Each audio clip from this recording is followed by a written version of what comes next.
Conduire, c'est accepter le code de la route. Avant de prendre la route, il est primordial de vérifier vos essuie-glaces. Des messages forts, mais également des images et des témoignages poignants pour sensibiliser sur la dangerosité de l'incivisme sur la route. Ma vie a basculé le 8 mars 2005. J'ai fait un accident de la route. Pour cette session de formation et d'information, le ministère des Transports a réuni une centaine de personnes qui seront les porte-voix de ce combat. Je considère que je suis en mission pour ce combat parce que c'est une initiative noble. Les transporteurs routiers ne peuvent que prendre les dispositions nécessaires pour véritablement s'approprier les mesures qui vont être arrêtées par le gouvernement. Opérateurs économiques, membres de la société civile, ONG et professionnels des médias, c'est un engagement citoyen de tous les acteurs qui est sollicité.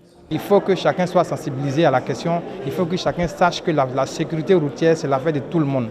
C'est ma manière de conduire, c'est la manière de conduire de celui que je suis, celui qui me précède, qui concourt à la sécurité routière.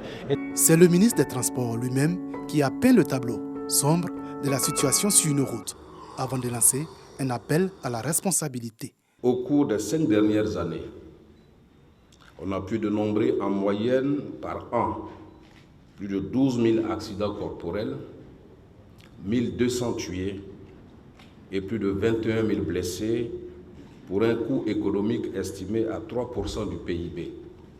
Le plan quinquennal 2021-2025 est ambitieux. Et c'est pourquoi une phase importante de sensibilisation massive est nécessaire avant la répression qui démarrera dès le mois prochain.